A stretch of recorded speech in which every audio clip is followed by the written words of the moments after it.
Certo, deixa eu apagar isso aqui. Cadê o parador? Certo, então,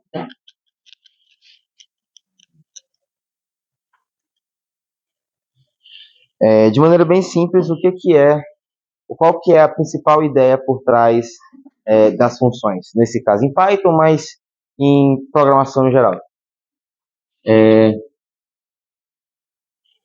Tá dando para enxergar ou tá muito claro? Dá para enxergar?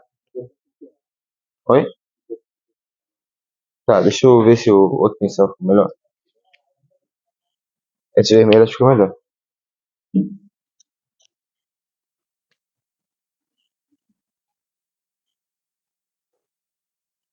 Pronto. Beleza. Melhor, né? Show. Então, qual que é a ideia principal por trás de funções em programação? Você escreve código, você tem linhas de código que fazem alguma coisa, só que você percebe que você usa essas linhas de código muitas e muitas e muitas vezes no decorrer do seu programa. Então, por exemplo, vamos supor que você está fazendo um programa que calcula a média de, de 3 notas, né? Um aluno teve 3 provas, ele teve 3 notas, ele quer saber a média final dele. Para um aluno, é fácil. Você recebe a nota da... Outro. Da... Pô, ruim já, velho. Você recebe a nota da primeira prova, recebe a nota da segunda prova, recebe a nota da terceira prova, faz a média desses 3. Soma todos, divide por 3. Fazer isso para um aluno é fácil. Fazer com 2 alunos é tranquilo. Fazer com 30 é inviável. Fazer com 40 alunos é inviável. Tem que fazer esse mesmo código 40 vezes. O que é ineficiente, porque você vai escrever muita coisa, você vai ter um arquivo muito grande, muito maior do que precisa, na verdade, e a gente não tem tempo para poder ficar escrevendo esse monte de linha de código.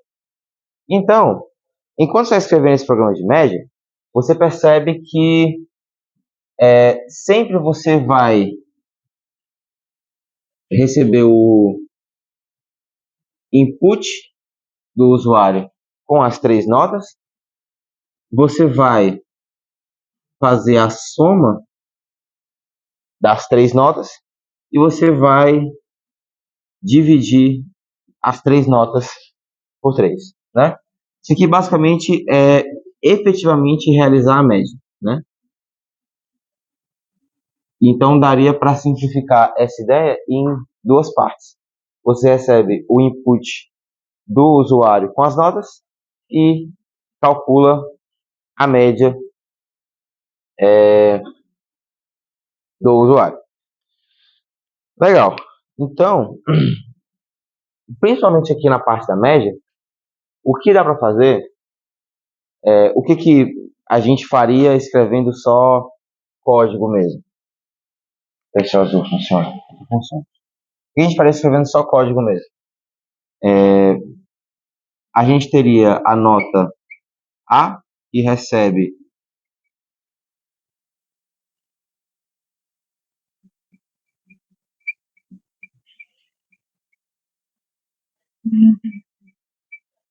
o input, então o usuário vai colocar a nota da prova A, vai colocar também a nota da prova B, que é a mesma coisa, e vai colocar também a nota da prova C.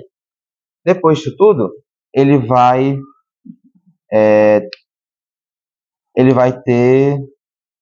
calcular o somatório dessas 3, que é A mais B mais C, e vai ter o valor da média, que é o somatório dividido por 3.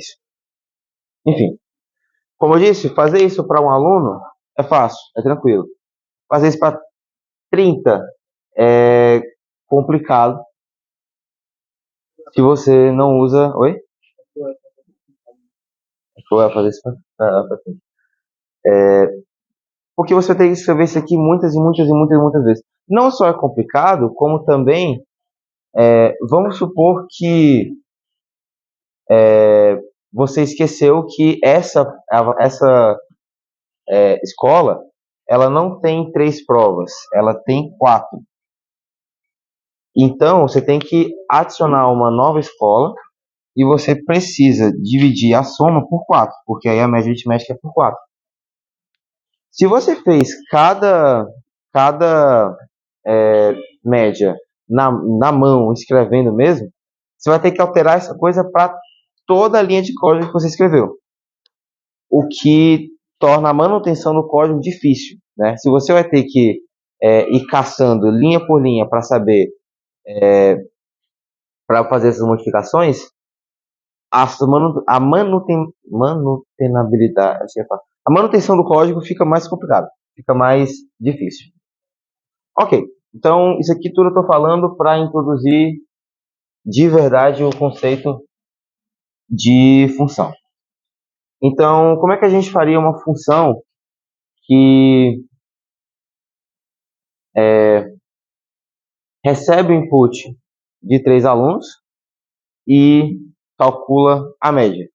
A gente meio que já fez isso aqui, né? Basta a gente pegar essas linhas de código aqui e colocar dentro da estrutura de função.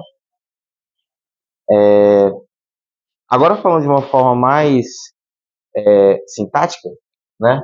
De como é que função aparece em Python.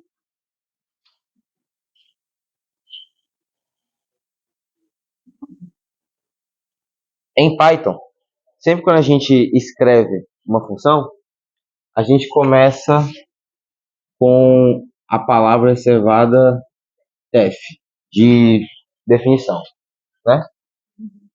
Depois aqui, a gente escreve o nome da função. Pode ser qualquer nome, assim como variável, qualquer nome você pode inserir.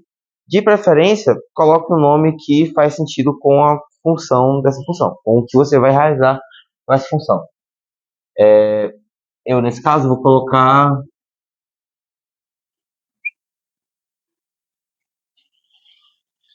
Eu vou escrever calc média, né? Que é uma função que vai calcular a média. Bom, certo. E aí, depois disso, a gente tem que colocar, a gente tem parênteses para inserir valores. Se eu falo o que é se eu falar a palavra parâmetro, vocês sabem dizer o que é? Parâmetro de uma função? É o que fica entre parênteses. Mas sabe a função do parâmetro, o que ele faz? É nesse caminho. Mas todo mundo sabe? Quer que eu vou explicar de qualquer maneira. Sabe função matemática? O negócio do f de x igual a alguma coisa aqui no x. Eu não sei se está todo mundo acostumado, eu não estou tão acostumado porque eu não vi isso aqui no ensino médio. Mas tipo, existem funções também que você tem 2 variáveis. Existem funções que você tem 3 variáveis, né?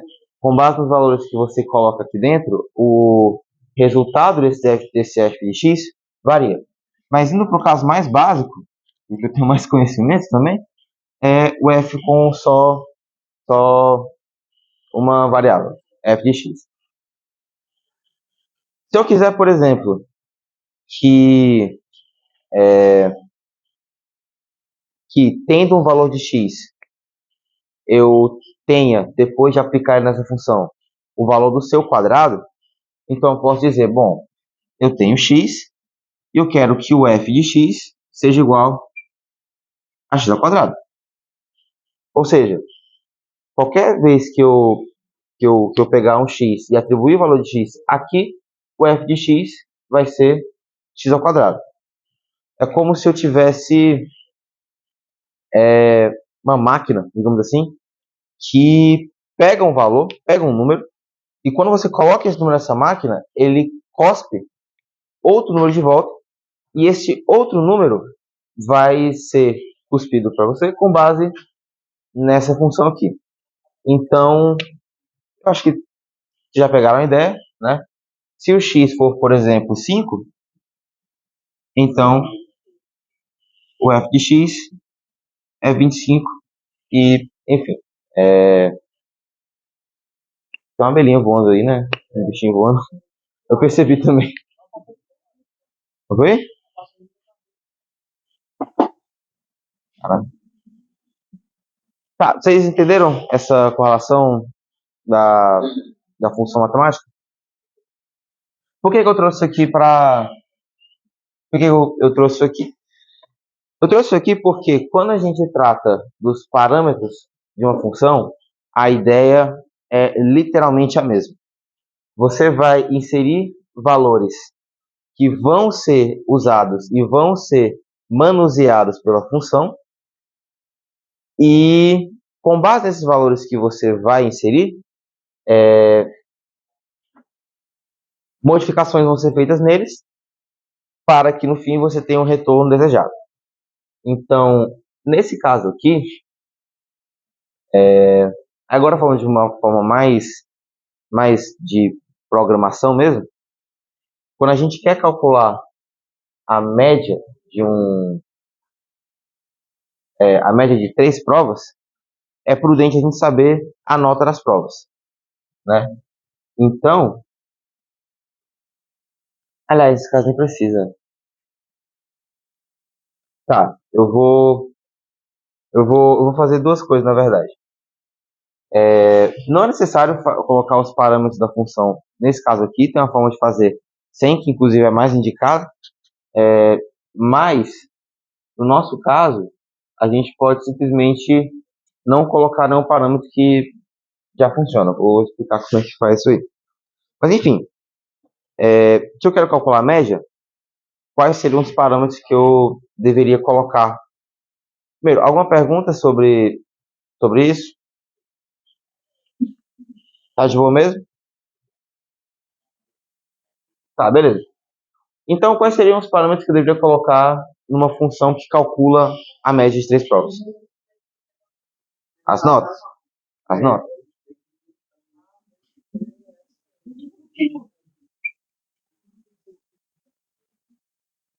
Assim, aqui é supondo um caso em que eu já fiz o input antes, eu já sei qual é o valor das notas, e aqui eu estou só colocando esses valores para fazer o retorno desejado. Bem, é isso mesmo. Então, para calcular a média, eu insiro a prova A, a prova B, a prova C. E aí, em Python, a gente usa os dois pontos para while, para if, qualquer coisa. Então, dois pontos e indentação. Vou apagar aqui.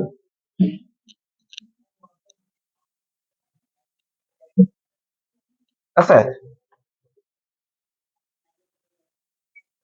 O que a gente faz agora?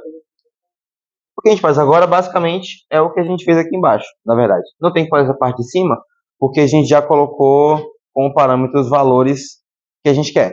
Então, a gente só faz essa parte de baixo. Para calcular a média de 3 valores, a gente faz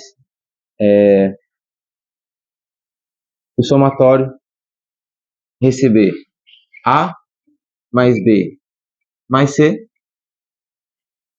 e o valor da média vai ser o somatório dividido por 3.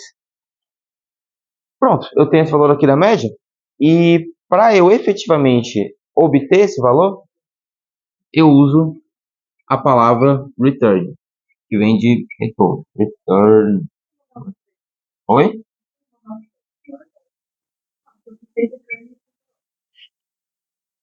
Você conseguiu obter o valor de M? Você conseguiu obter o valor de M? Assim, aí a gente já vai mexer numa parte relacionada a escopo de variáveis, né? E aí é uma coisa diferente, porque você declarou o valor de M antes da função? Você tem M antes da função ou só dentro? Só dentro. Python é engraçado. Python não se importa muito com, com, com variáveis, com escopo de variáveis. Python às vezes só funciona ou não funciona. Mas assim, depois eu vou... Acho que hoje ainda eu consigo explicar essa parte de escopo de variáveis, né? Em Python é difícil de ver, mas em outras linguagens que são fortemente tipadas, tipo C, tipo... Não, não. Portugal. Acho que Portugal também. Portugal é fortemente tipado.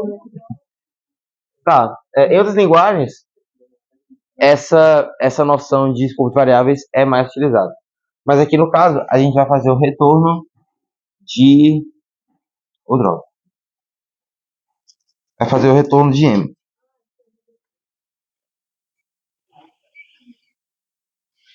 Pronto. Aqui está a nossa função.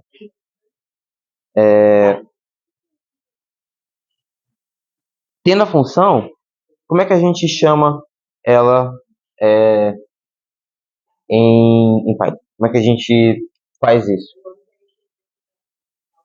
A gente chama esse nome, só que como a gente tem aqui um retorno, a gente tem que guardar esse valor em algum canto, né?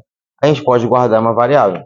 Então eu posso, no meio do meu código, ter uma variável média, que recebe o valor do calc média.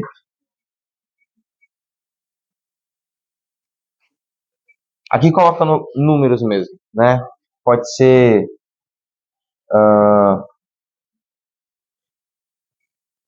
7,5, 10 e 8,5. O cara quer saber quanto é que foi a média dele. Essa variável média vai receber a média desses três valores, justamente porque quando eu chamo isso daqui com esses três valores, essas execuções são feitas, eu faço o cálculo da média e retorno para cá. Tudo certo? Sim, mas aqui no caso o programa é só para calcular a média. Isso aí, a gente pode implementar essas coisas junto, mas o foco aqui é só calcular a média. Beleza? Dá para fazer uma função assim também. Aí, pode perguntar, pô, ainda assim dá para fazer isso aqui na mão, tranquilamente e tal. Mas aí, agora, como é que funciona a ideia de... Lembra que eu falei que, às vezes, você tem que mudar alguma coisa no seu código para se adequar a diferentes contextos? No caso, tipo, no exemplo que eu dei, uma outra escola que tem um regimento de prova diferente, que não são 3 provas, são 4. Então, eu tenho que fazer essa mudança. Fazer isso com função é muito fácil, porque você só faz isso uma vez. Então, aqui, vamos supor que agora a gente tenha 4 provas, então a gente adiciona um novo valor aqui nos parâmetros.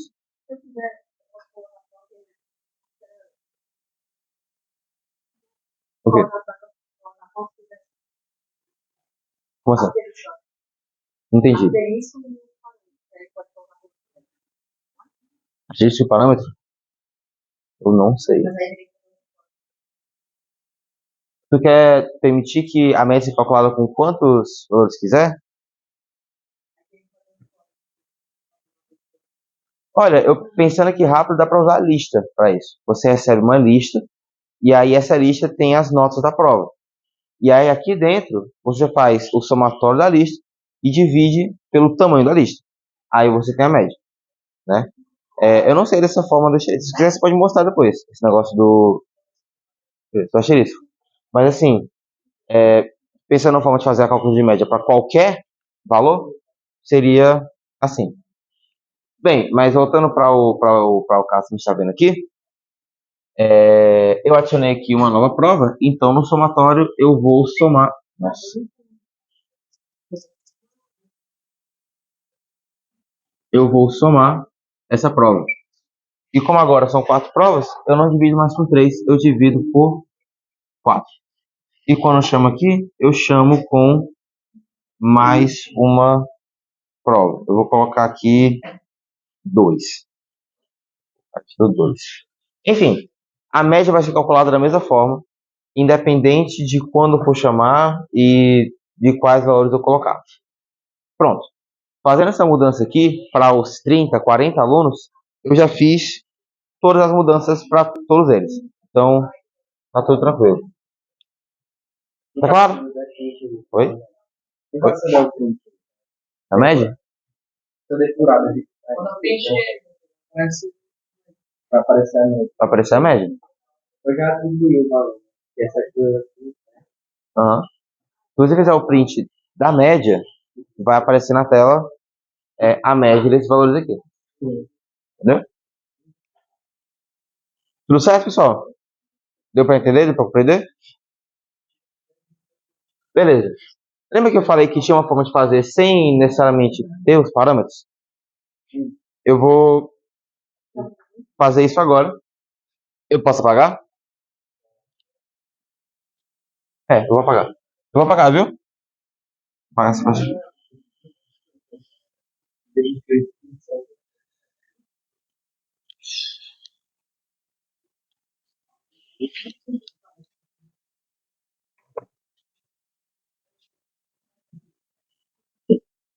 Olha, agora eu tenho que escrever a mesma função, só que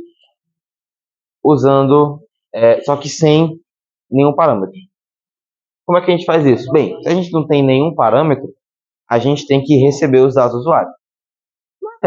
Na verdade, toda essa função de calcular média está aqui.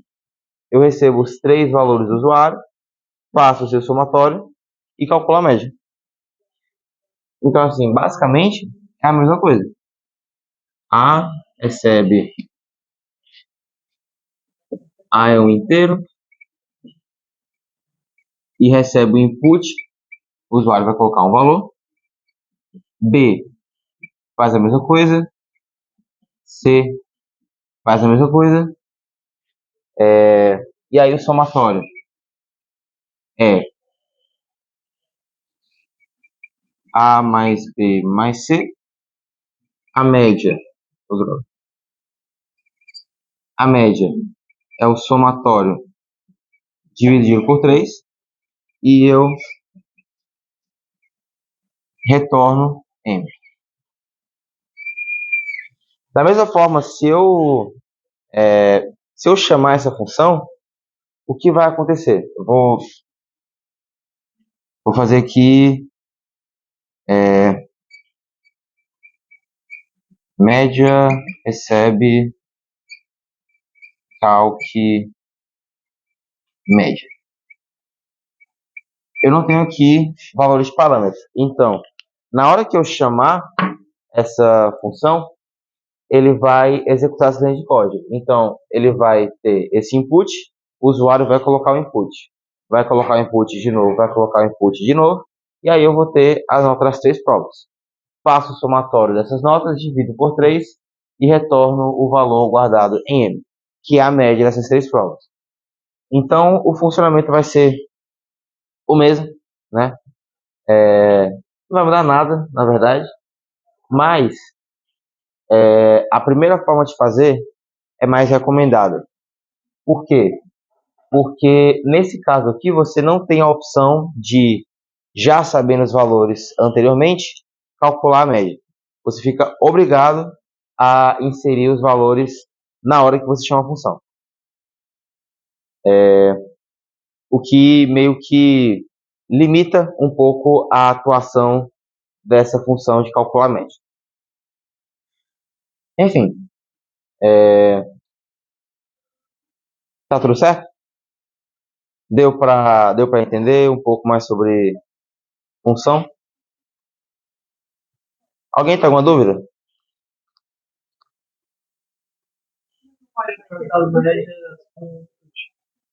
Oi?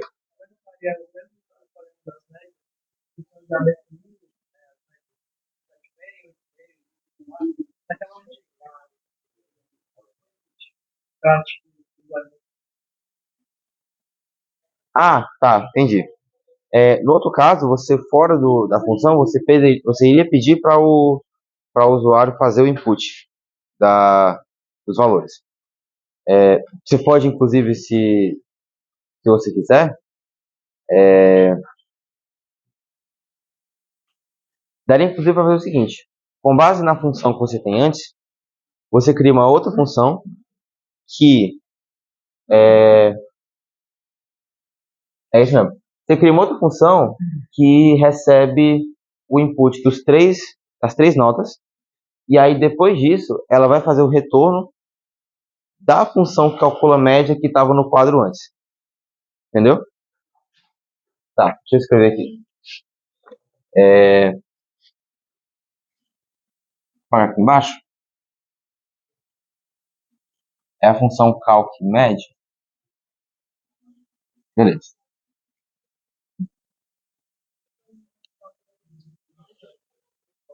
Assim, ó. A gente faz uma função. Não vou chamar de calc média. Eu vou chamar input média. Eu vou botar entrada média. Não, input média.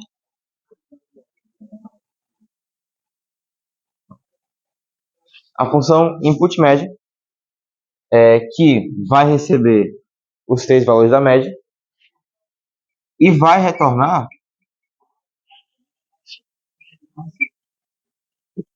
return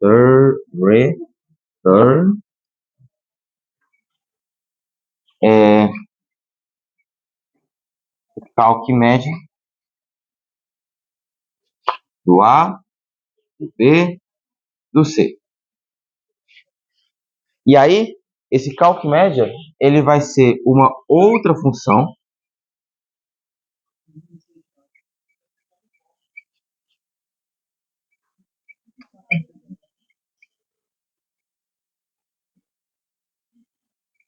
que tem esses três parâmetros aqui e que vai fazer o somatório desses três, vai dividir o somatório por 3 e vai dar o retorno de n. O que a gente fez aqui? Aqui eu só escrevi a função que estava antes no quadro aqui embaixo, então agora a gente tem a função calc média com os três parâmetros. E aqui em cima eu criei uma outra função que primeiramente vai pedir para o usuário inserir os valores das notas, e aí, sabendo os valores das notas, ele vai retornar para uma variável a função calc média com essas três notas. Ficou esquisito ou deu para entender? Entendeu? Aí aqui embaixo, na média... Oi? Não, deixa.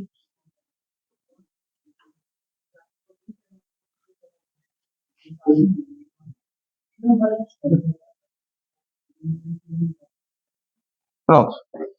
Aí, aqui embaixo no código, eu chamaria a função input média, que quando eu chamasse a função input média, ele iria pedir o input das três notas,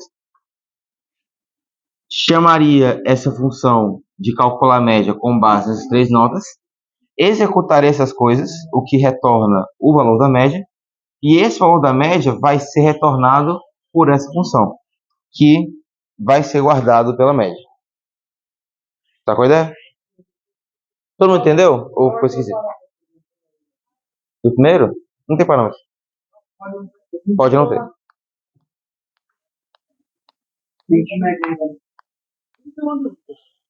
Teve uma vez que você colocou ali no médio só os valores da nota. Como é que a parte dessa literal era interessante? Entendi. Boa pergunta. Com base na sequência que você coloca os parâmetros, ele identifica. Então, assim, aqui, por exemplo, tem um A, tem um B, tem um C. O primeiro que você colocar é o A, o segundo que você colocar é o B, o terceiro que você colocar é o C. Então, Se eu coloco o A como sendo 7,5, então ele vai saber que A é 7,5. E assim por diante com os outros. Entendeu? Tudo certo, pessoal? Ok. Antes de falar da recursividade, eu vou só pontuar mais uma coisa. Não é muito relacionado à recursividade, mas é falar sobre uma outra forma de pensar em funções. Eu posso apagar isso aqui tudo? Não? Ok. Tá copiando qual parte? E? Se quiser, eu apago só aqui e você copia.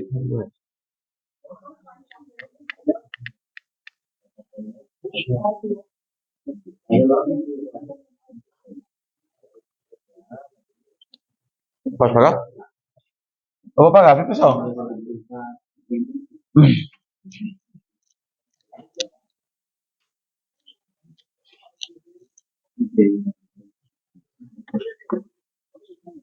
Certo.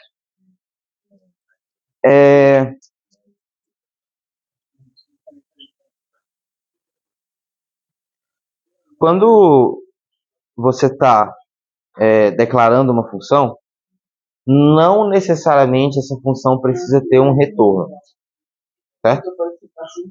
A função ela pode simplesmente não retornar nada, né? É o que na verdade a gente chama de procedimento.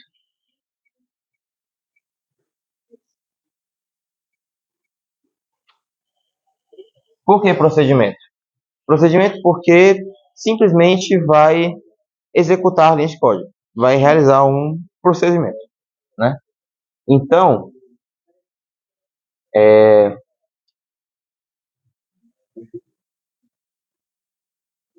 não consigo pensar num exemplo, tranquilo para isso. Mas assim,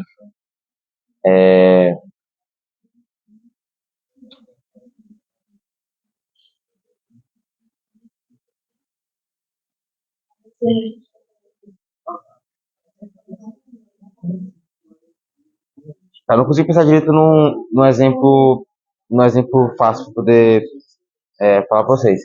Mas assim, basicamente, quando você tem uma função que não tem nenhum retorno, essa função só vai fazer coisas no código. E pode parecer esquisito ter uma função que que não retorna nada, né? Mas, na verdade, principalmente quando você tem muita repetição de linha de código, usar procedimentos é bacana, porque ao invés de você ficar escrevendo a mesma coisa, você só escreve o nome do procedimento. Então, você resume um, você resume um bloco gigantesco de linhas de códigos que vai ser escrita de novo no seu código, vai disso aqui para você ter só um bloco gigantesco que é o chamado do procedimento e depois só o nome do procedimento. Você vai disso daqui para isso daqui. Você simplifica muito mais o teu código, evita que você fique repetindo essas coisas várias vezes e, de novo, tem a questão de ser mais fácil de fazer manutenção. Sei lá, vamos supor que você errou essa linha daqui. Se você errou essa linha daqui, nesse primeiro caso, você vai ter que consertar manualmente essa linha daqui e essa linha daqui. Se tiver mais instâncias desse blocão de código, você vai ter que fazer isso mais vezes. E é chato, você pode esquecer alguma linha, é cansativo demais. Quando você usa o procedimento, não tem isso. Se você acha um erro e corrige esse erro, já vai estar corrigido para todos os outros. Então, é basicamente isso, né? Não quero muito me alongar nisso, porque basicamente procedimento é uma função sem retorno. É isso. Todo mundo entendeu? Todo mundo entendeu? Tá, ok.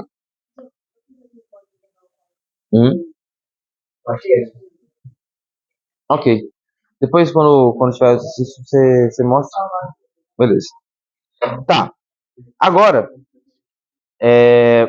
vamos tratar sobre fazer a revisãozinha de recursividade em si. Eu vou apagar, viu? Apagar tudo.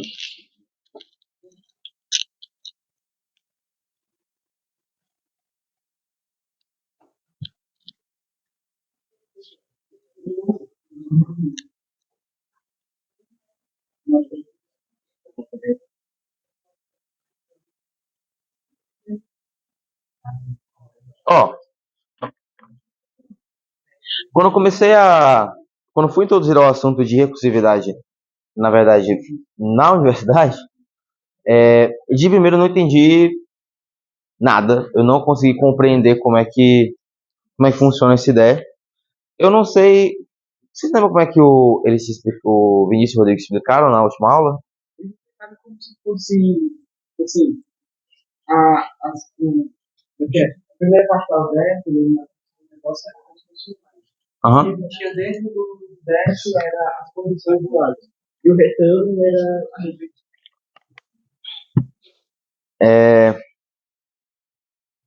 Entendi.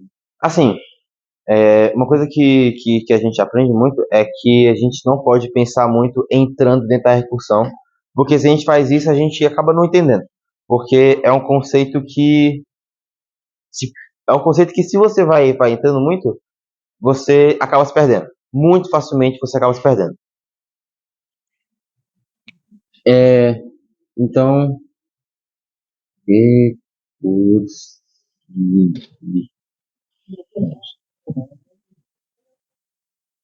o que é recursividade? Recursividade na computação é algo que, na verdade, foi emprestado da matemática, né? Na matemática, a gente também tem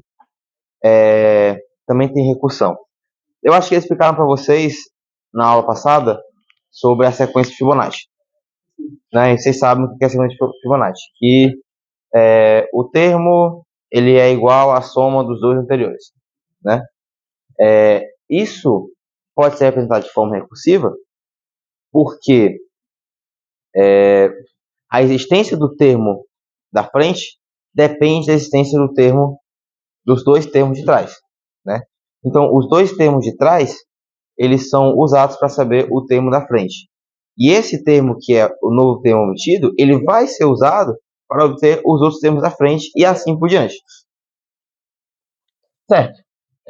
Mas, de maneira bem tranquila, o que a gente pode dizer que é recursividade? A gente tem uma função recursiva sempre que a gente tem uma função que chama ela mesma.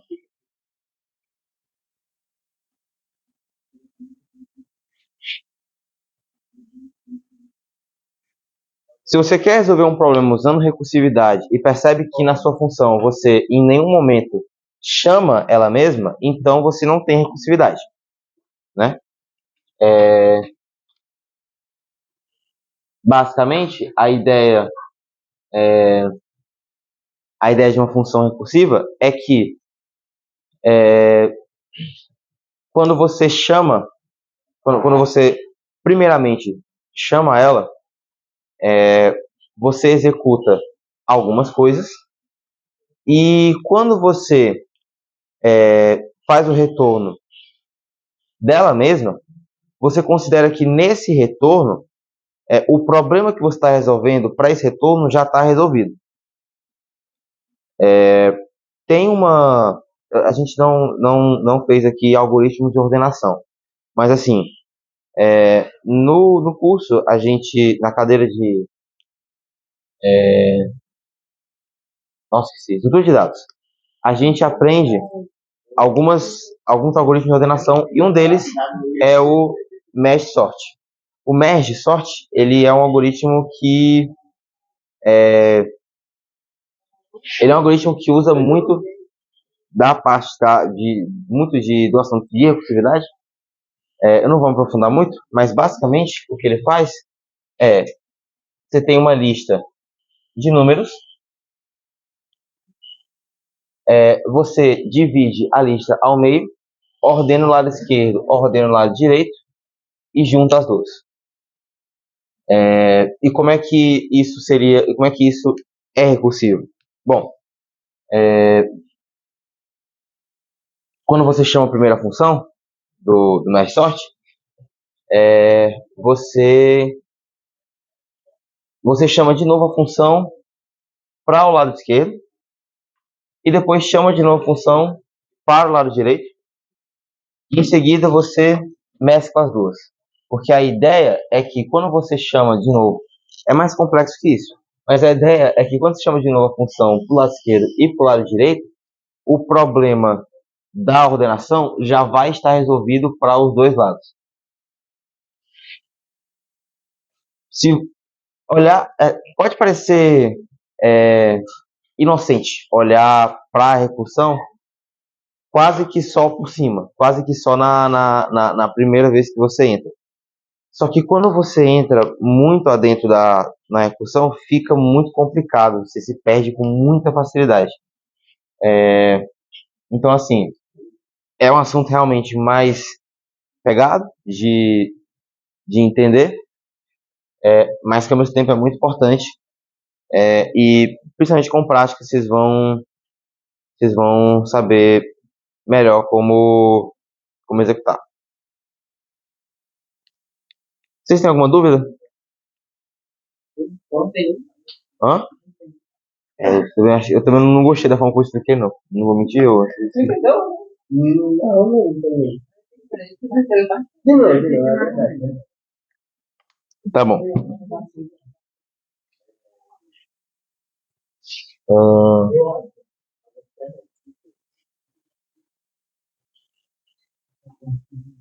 Vocês querem pensar isso com base em outro problema? Melhor, né? Nick, você pode sumir? Ajuda.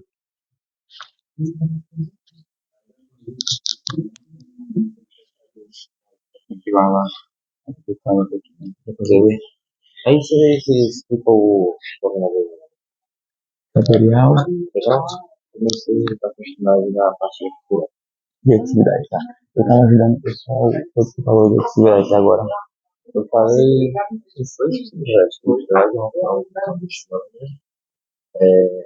e você pode pensar em atividade de atividade, caso base.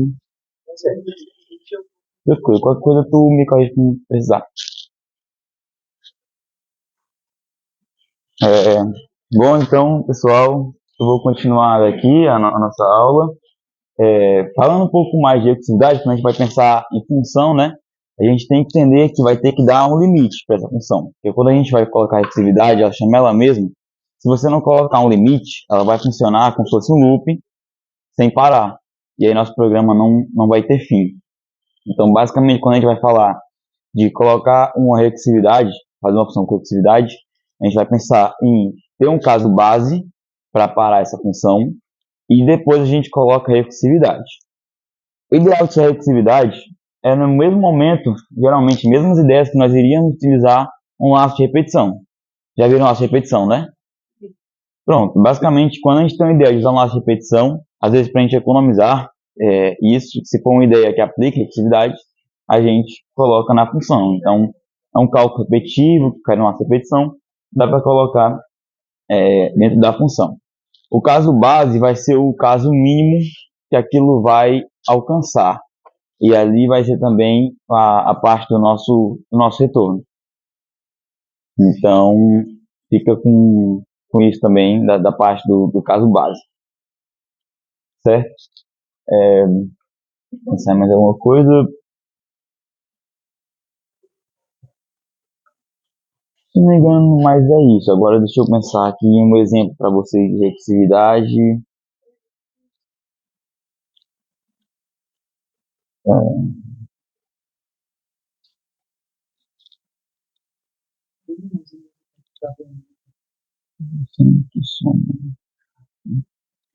Vamos supor o seguinte. Esse caso aqui vai ajudar muito com o exercício para hoje, mas só vem ele na minha cabeça. Vocês podem só se isolar e se isolar. Só com recursividade?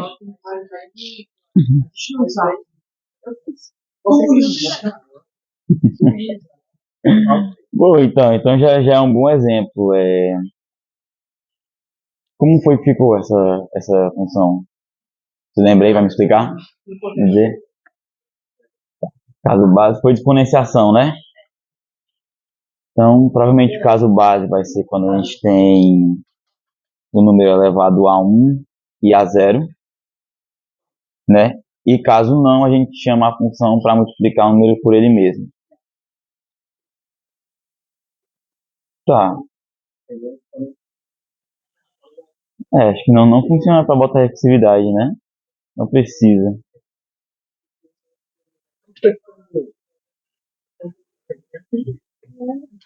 É porque eu não peguei o material da última aula para saber tudo que foi passado para vocês, então...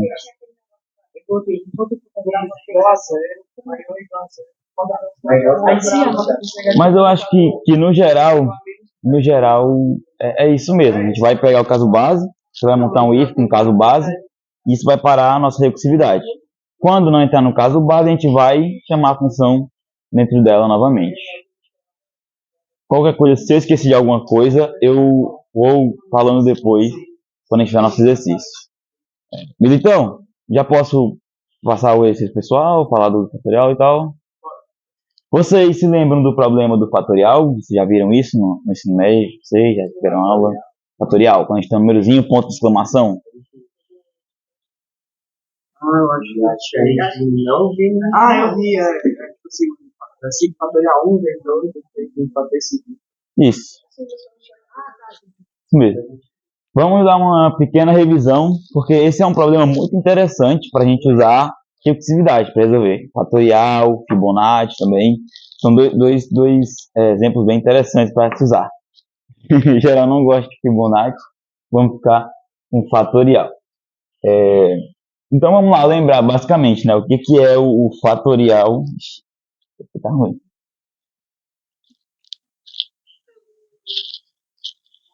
Basicamente é bem simples, né? Vamos só passar por cima. E que é o fatorial. Minha letra é bem ruim, tá, gente? Então, provavelmente vocês terão dúvida ao longo do tempo e pode pode perguntar. Fatorial de um número, né, vai ser sempre de um número natural, onde a gente vai ter que ele vai chamar o produto desse número pelos números menores que ele. Basicamente é isso. Então, a gente pode dizer que vai do 1 até ele, né, ou dele para baixo. Então, ele basicamente vai ser produto de n, né, n é o nosso número natural, então ele tem que ser 0 para cima, vezes n menos 1, vezes n menos 2, isso aqui vai até que ele multiplique 1. Basicamente é isso. Como a gente viu, só funciona para, como a gente sabe, né, só funciona para números naturais. E algumas regrinhas, né, básicas, para a gente se lembrar, é que não funciona fazer a soma de fatorial com número fatorial, nem subtração, nem a multiplicação. Para esses casos, a gente vai ter que desenvolver o fatorial e depois realizar a operação secundária. Entendeu? Num cálculo, né, fatorial, num sistema, a gente vai ter que resolver primeiro o fatorial, antes de outras operações, e a gente tem a regra de divisão. Você lembra a regra de divisão? Basicamente, quando a gente tem uma multiplicação em cima de um denominador, a gente sabe que a gente pode cortar esse denominador com o que multiplica, né? Como o fatorial é basicamente várias multiplicações, né? É um produto de vários números.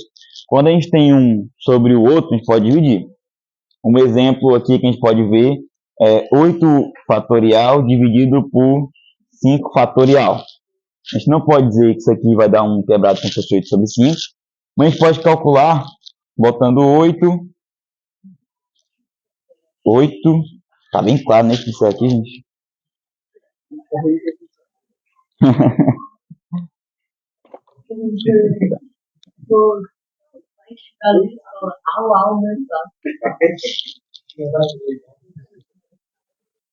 Então, 8 vezes 7 vezes 6 vezes 5.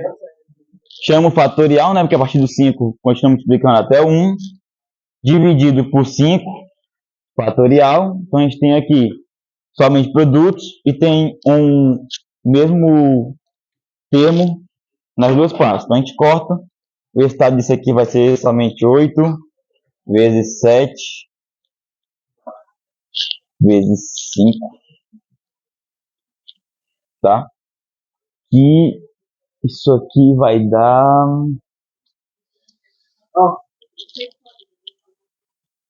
Vou olhar aqui na calculadora, porque na mente é complicado, né?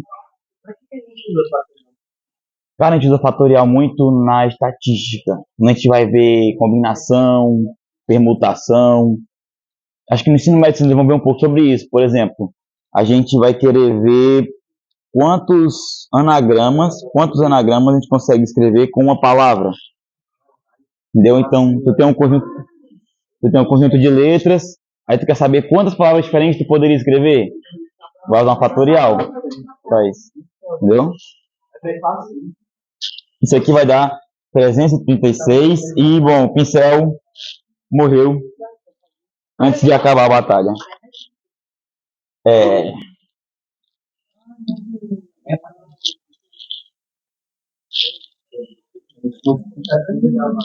Isso. Aí que a regra que a gente pode fazer é isso, né? Como é o mesmo fator e a gente está numa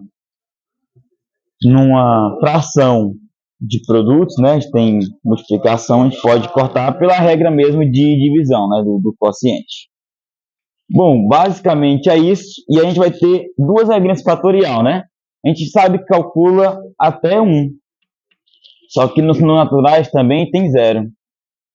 E tem o próprio 1 que não tem nenhum n menor que n 0. A gente não pode multiplicar por 0, né? Sempre para no 1. Então, o que a gente vai ter de duas regrinhas para o fatorial? A gente vai ter que o fatorial de 1, ou seja, 1 fatorial, vai ser igual a 1, porque ele é o último termo do nosso produto, tá certo? E outra regrinha que você também pode ter em algum lugar que vai lhe questionar o fatorial de 0. E o fatorial de 0 é 1 também, como a gente tem de regra.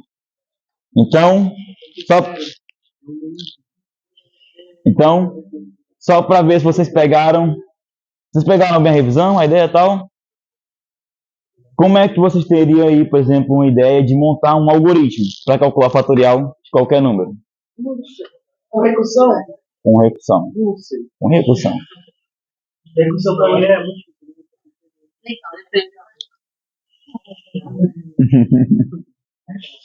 Basicamente, a gente vai fazer algo várias vezes aqui, né? Já perceberam isso, né?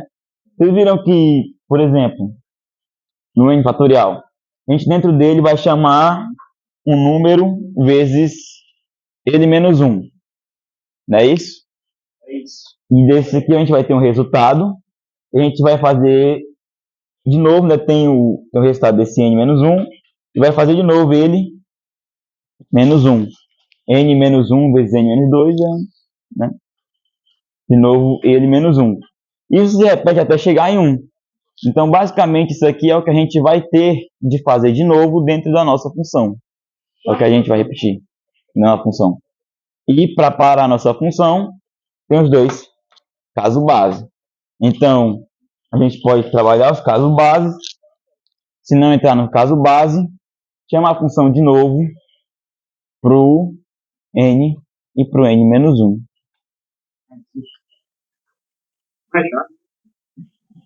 Não sei. Tá meio difícil ainda de entender, deu pra pegar. Deixa eu pegar com o meu amigo. Eu já peguei já. Oi? Porque Não entendi. por que O exercício é pensar num algoritmo para poder calcular o fatorial de qualquer número. Você pode colocar para pedir para entrar e tudo ou não.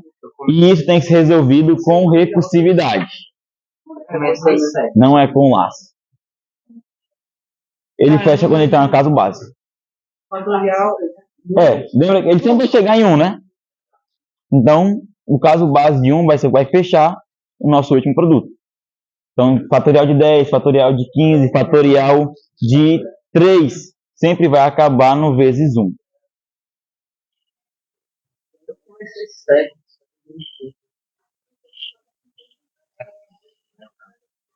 Fatorial é.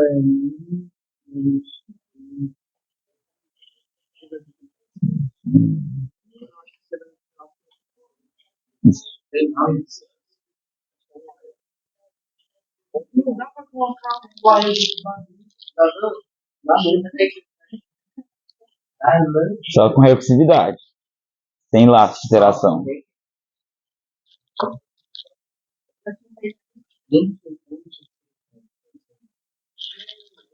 Eu ia fazer com assim.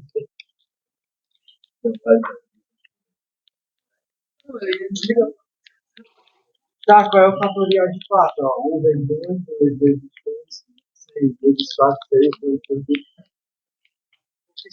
Uau! Nossa, não é.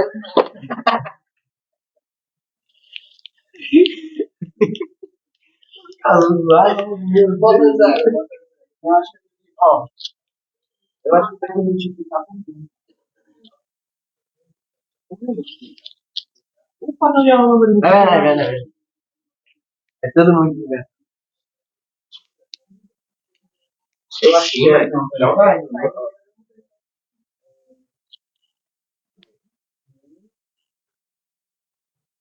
Ah, não tá certo.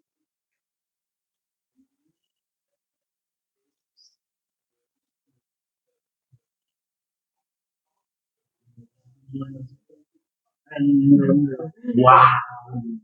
Enorme. Nossa. Eu acho que o que está errado é esse fatorial da tiração. É grande. Fatorial. 1 vezes 1. Ah, exatamente.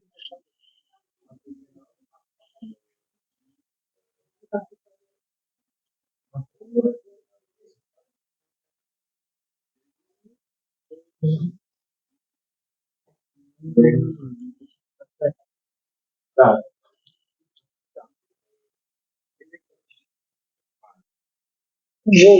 Nossa, deu erro todo.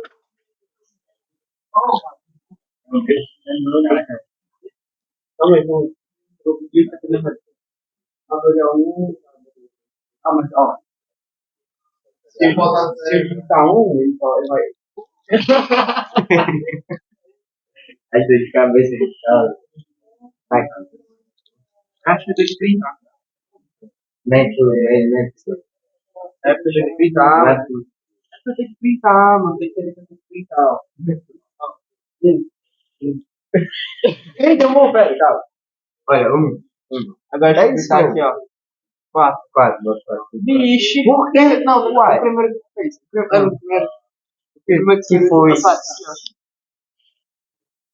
Tu não foi o primeiro. Eu acho que foi. Vai, variar.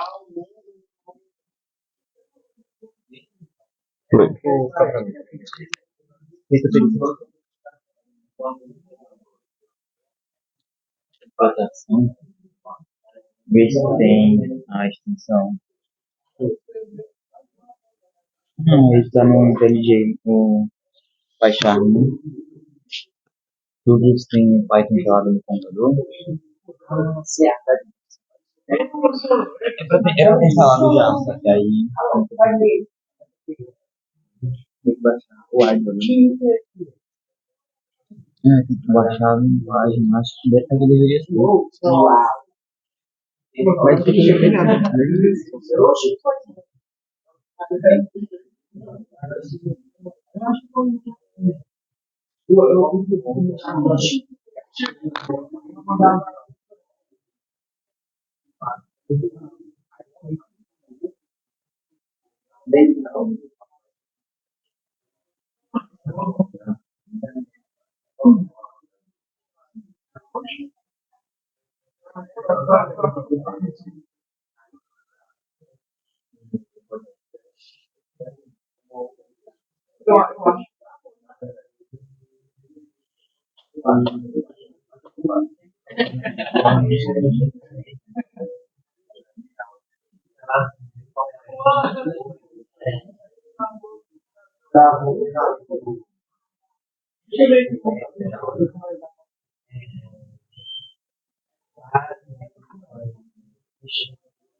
Não, não tem não.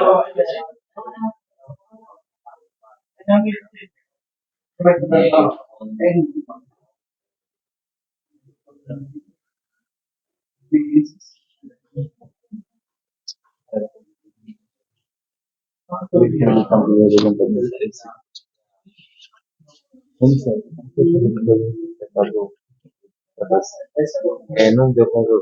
Não deu, pessoa, né?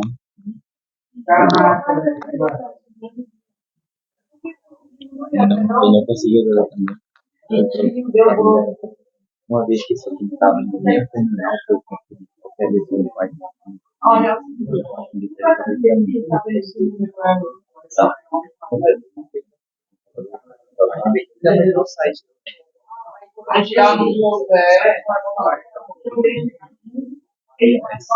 Eu vou usar um IDE online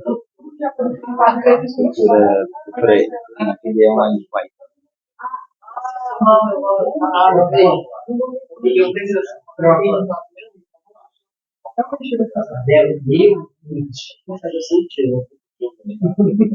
Pronto, ele já funciona.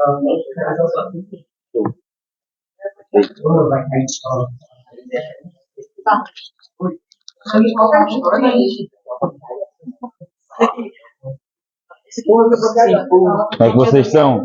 Tudo certo? Agora entendi. Entendeu? Eu entendi pela primeira vez. Não, se ele entendeu, ganhou. Entendeu? Tá vendo? Os deve ser exaltados. E é interessante, pô, não é? E é massa. Interessante, mas muito útil. E é Isso, fácil, depois que a gente pensa. depois pensa. Isso ajuda a gente a fazer um código mais inteligente, evita.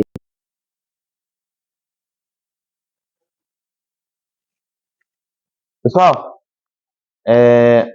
lá a gente vai dar continuidade ao assunto. Assim, eu só vou tratar agora de mais duas coisinhas. Pois é. Eu só vou tratar mais duas coisinhas. Nada muito complexo. Eu vou na verdade, tratar uma coisa e eu vou apresentar um problema para vocês, se quiserem, se tiverem interesse, fazerem em casa, certo? Eu vou apagar aqui a luz. Recursão também. Só que é um problema que é um pouco mais complexo. Eu acho que algum de vocês já deve saber. Eu tava. Qual é o seu nome? Oi? Israel? Tava conversando com Israel, ele conhecia o problema. E aí eu vou apresentar depois desse assunto aqui. Eu vou falar sobre um assunto chamado escopo de variáveis. Vou escrever aqui, escopo de variáveis.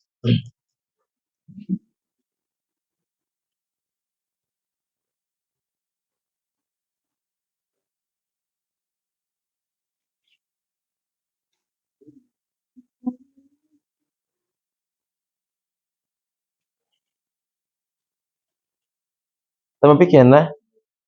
Eu vou escrever um pouco maior. Desculpa aí. Ô, droga.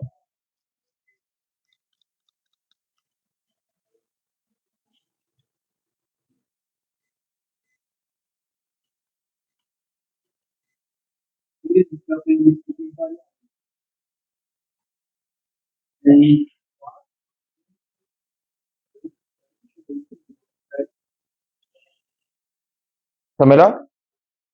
Beleza. Então, o que é essa ideia de escopo variáveis? É uma noção de que, dependendo de aonde você declara uma variável no seu código, ela pode ou não estar acessível, certo? A gente basicamente separa esse escopo de duas formas. A gente tem as variáveis chamadas globais,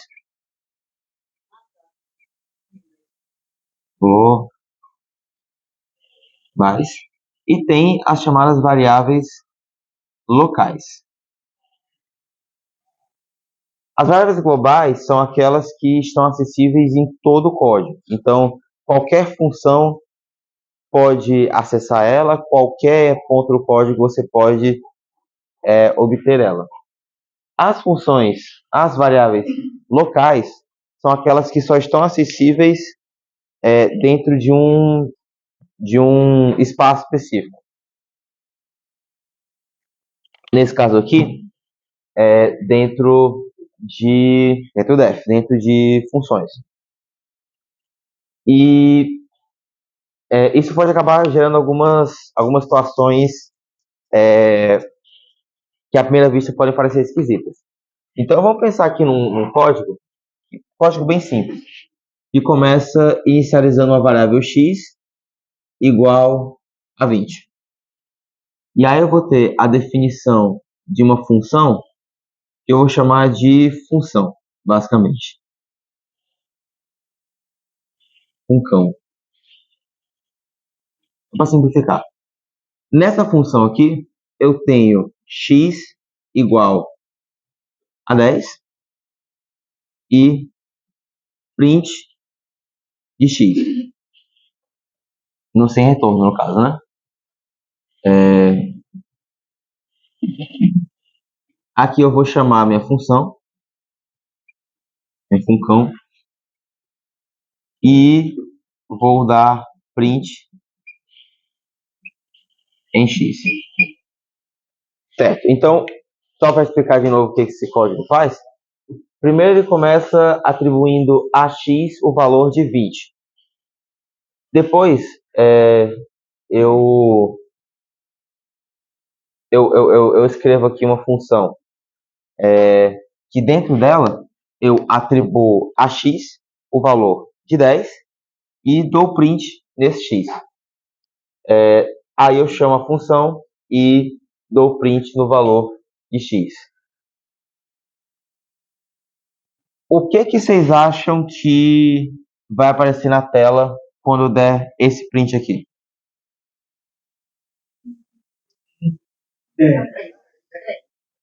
10? Beleza. O que vocês acham que vai aparecer na tela quando eu der esse print aqui? 20? O que vocês acham?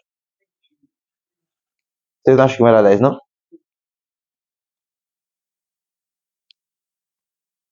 Alguém acha que vai dar 10?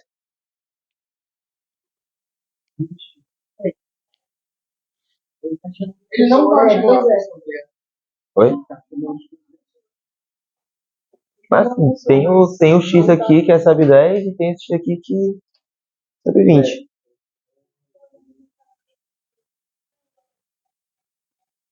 Uhum.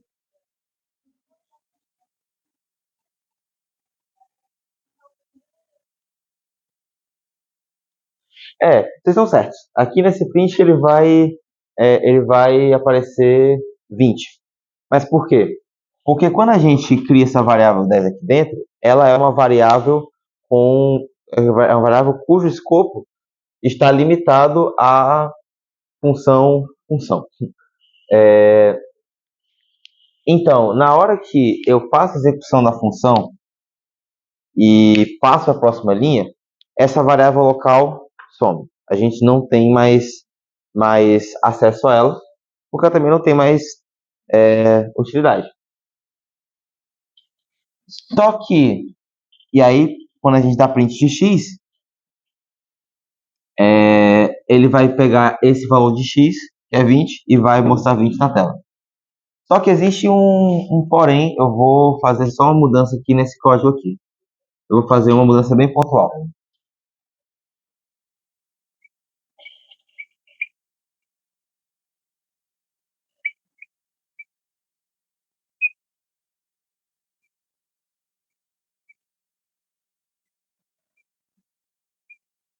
Ficou um pouquinho espremido, mas assim, basicamente o que eu mudei nessa função é que em cima do x recebe 10, eu coloquei uma palavra reservada chamada global x, certo? O que significa? Significa que dentro dessa função, o x não é uma variável local.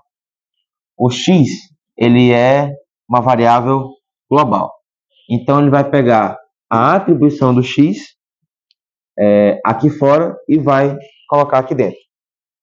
Nesse caso agora, quando a gente der print aqui do x, vai aparecer na tela 10, e quando der print aqui fora, também vai aparecer 10. Porque eu atualizei o valor aqui de fora. Porque eu disse que a variável x que estou usando aqui é uma variável global.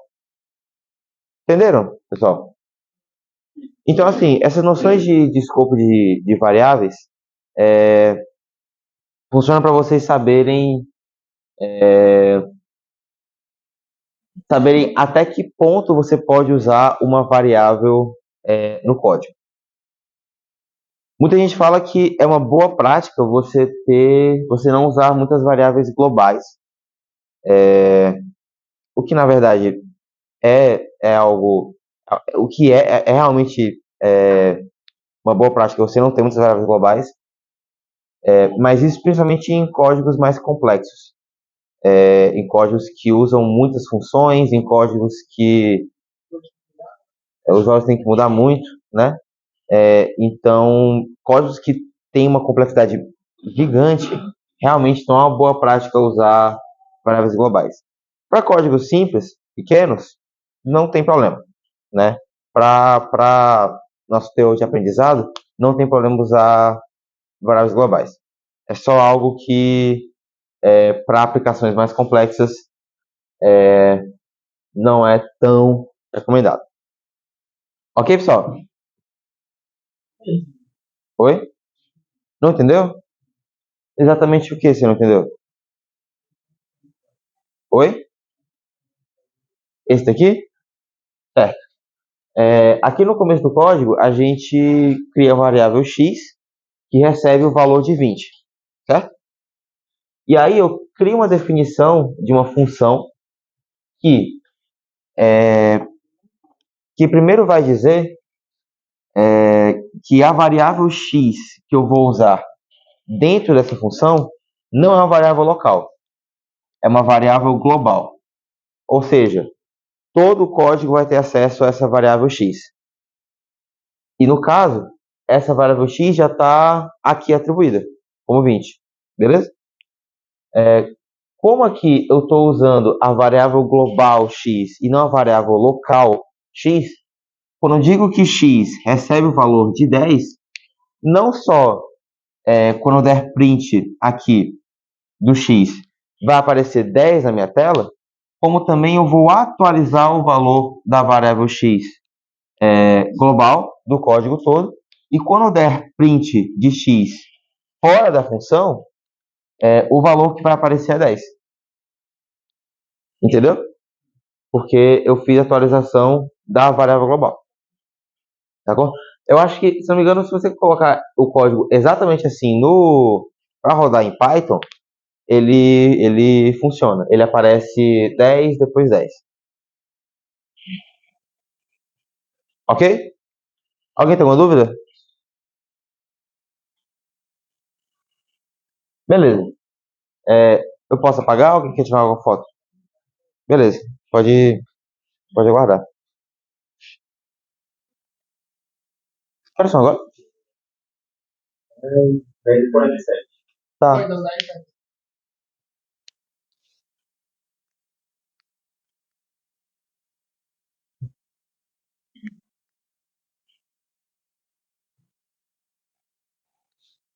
Aí se tu tirar esse global x, fica. Vou fazer assim. Tirando o global x. 10, 20.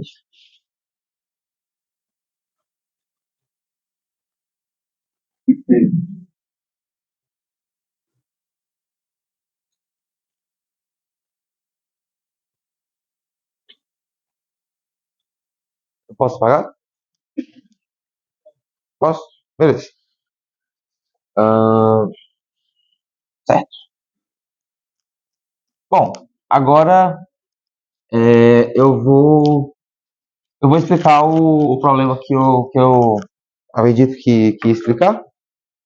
É um problema relacionado com recursividade. E se vocês tiverem curiosidade de como fazer, sintam-se livres para estudar sobre esse problema, para implementar ele, para pesquisar sobre. Vou apresentar o problema das torres de Hanoi.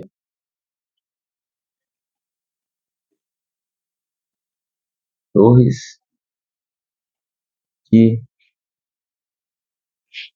Hanoi. Oi? É isso mesmo. Alguém aqui não conhece esse problema da torre de Hanoi? Tá, ok. O que é esse problema? Nesse problema, a gente tem 3 pinos. E um desses pinos, a gente tem... Eu vou fazer de preto aqui, ver se funciona. A gente tem discos de tamanho... Esses aqui são discos, tá? Discos de tamanhos diferentes. E aí, a ideia desse problema é você passar todos esses discos para um dos 2 pinos, qualquer um desses 2 pinos, seguindo as 2 seguintes regras. A primeira, você só pode mover qual é o nome? Um disco de uma vez, e cada movimento tem que ser de um pino para outro. Você não pode segurar um disco e fazer movimentações com os outros. E você nunca pode colocar um disco maior em cima de um menor, certo? Então, fazer isso aqui, por exemplo, é proibido. Você não pode colocar um disco menor, um disco maior em cima de um disco menor. Esse problema, ele já foi amplamente estudado, muita gente já pensou em diferentes soluções para esse problema. E, particularmente no contexto da aula, existe uma solução recursiva para esse problema, né? Então, a ideia é vocês primeiro pensarem em um programa que resolve esse problema e conta a quantidade de movimentos que você precisa fazer para resolver esse problema. Oi? Use o que quiser. Não, eu só quero que vocês... se vocês quiserem, se vocês tiverem interesse, pesquisem sobre isso e tentem resolver. Não é um exercício que eu vou cobrar ou corrigir. É que nem aquele exercício dos números primos que o Theo havia apresentado.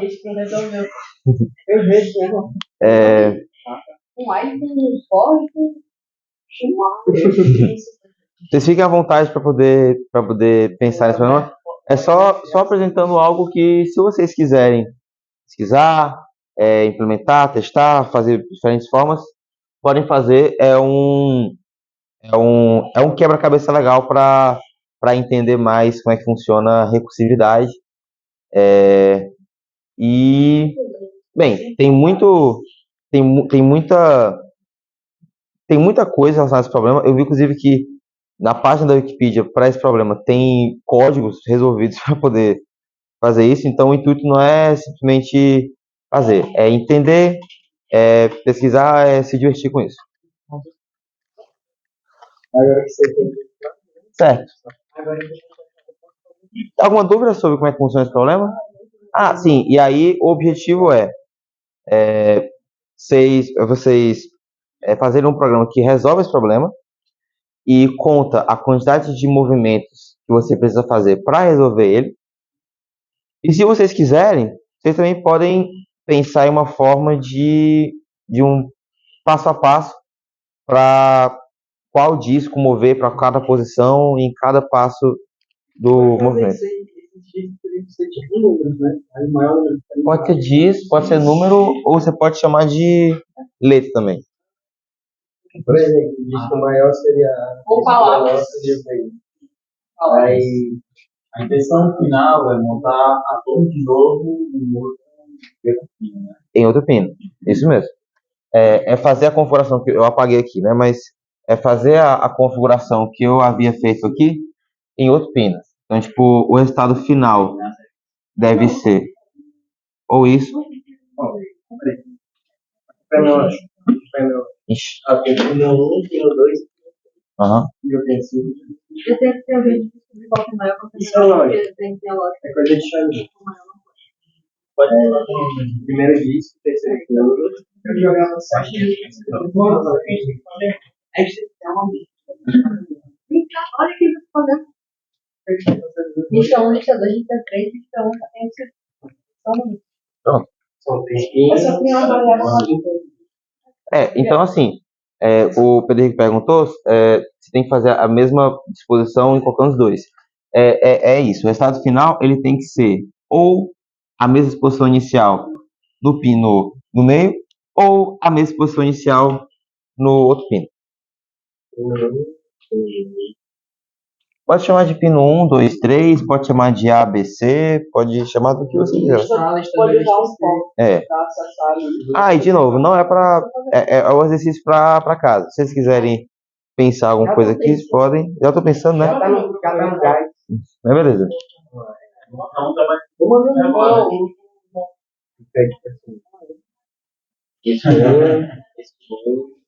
Mas não pode ficar um maior em cima do outro. Não pode. Então eu não posso separar.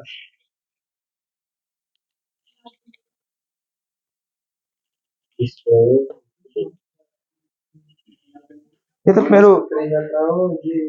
Você conhece a solução do problema? Tenta primeiro pensar na solução do problema sem. Pra mim era um jogo. E quando eu passava 7 dias por semana jogando. É um jogo, só que tipo. É tipo. Eu ia pensar uma coisa engraçada. Só que o meu Não, tinha. você desenvolver aqui. Acho que era 12 peças. Olha quem é o Adilho do grupo. Eu. Pô, que merda. Eu sou admin do grupo, só que essa computadora antiga, eu tenho que agora não tem como me botar porque eu era admin. Meu Deus. Aí, Eu queria falar? eu não quero. Ah, tá. É porque, tipo, sabe o. É tipo. É um quebra-cabeça. Sabe o cubo mágico? O cubo mágico é um quebra-cabeça que você pode só aprender o algoritmo de como fazer e é isso aí. Ah, não, Daniel não sabe, né? Tirando o Daniel, todo mundo sabe. Eu sei o quê? Vamos lá com mais. Quem não sabe? Eu não sei. Ah, então tá fácil. Tio. Tu sabe, Danilo? Todo demora pra caralho. Mas eu consigo. Ah, eu vou saber aqui. Antigamente. Agora. Tá, Eu vou demorar. só uma coisa. Alguém tem alguma dúvida? Sai. Sai. Tá tudo bem? Porque meu intuito aqui é apresentar esse problema e vocês estão liberados já, né? Já assinaram a frequência, não tem mais conteúdo. Você quer acrescentar alguma coisa?